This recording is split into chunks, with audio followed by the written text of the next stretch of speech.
Hey guys, Mixed Media Girl here. So today I am attempting to make a poinsettia with a bottle bottom pour.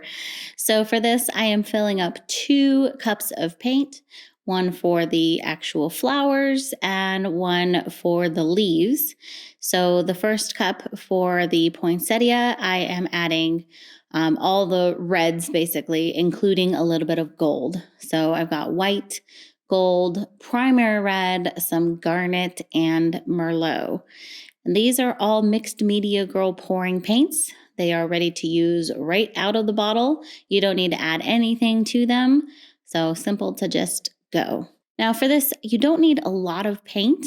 I would say maybe about 2 to 3 ounces at most. This is a 5-ounce cup and I filled it up about halfway. And now I'm filling up my cup for the leaves. Now for that, I'm going to use a little bit more paint and I'm using all of my greens. I always like to throw white in there as well. It just gives you some different variations on your colors. But in terms of greens, I am using the emerald green, which is metallic, the meadow green, some olive green, and then also throwing in some of the Everglade green, which is a dark green and gives a really nice contrast. Now for this cup, I layered it to about 4 ounces and I did throw a little gold in there as well. Now this is a bottle bottom technique. So I'm using the medium bottle bottom. These are sold on my website in a set of 3. So this is the medium size one. And I'm just pouring the reds first to do the flower. I didn't really know exactly what was the best way to do this. I wanted to get the points in the flower, like on the poinsettia. So I thought, let's try pouring the flower and then just pour the green around it. I wasn't looking to get like a actually pattern of leaves around it. I was more concerned with the flower. So I took my stick and pulled it through each of these petals to hopefully give it kind of that pointy leaf or pointy petal look, and then poured the green around that. Now, as a note, you can kind of tell here that I didn't pour the bottle bottom super evenly, which I think was where I mainly ran into trouble with not getting this to come out exactly how I liked.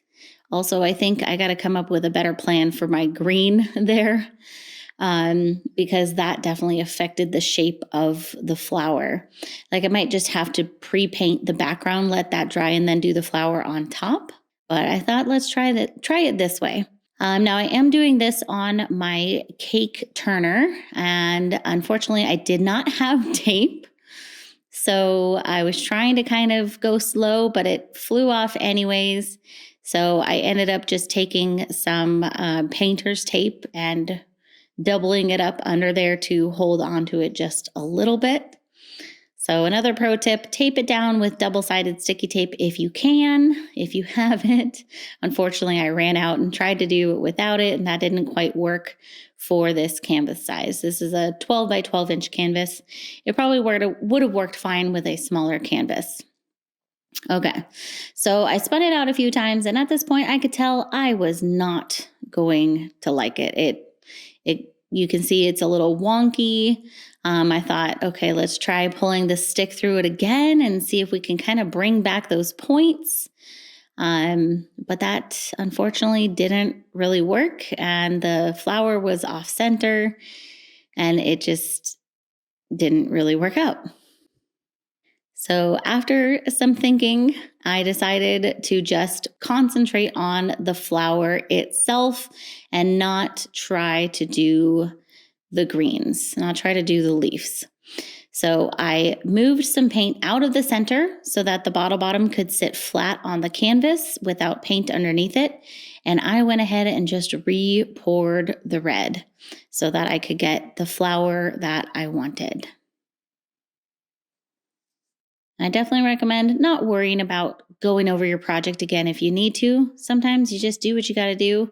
I think it's better to be happy with it in the end than to worry about having to redo it.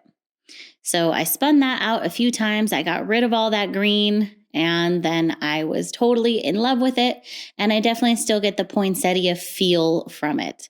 So no leaves, but that's okay. And here's the close up. I think this is just gorgeous.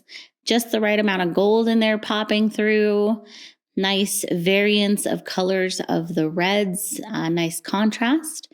And here is how it looks completely dry. So super beautiful. Once I seal it, it'll pop even more on those colors, but it's just gorgeous. So I'll be giving this another try and seeing if I can figure out getting the leaves in there. But otherwise, hope you guys enjoyed this. Thank you for watching, and I'll see you all next time.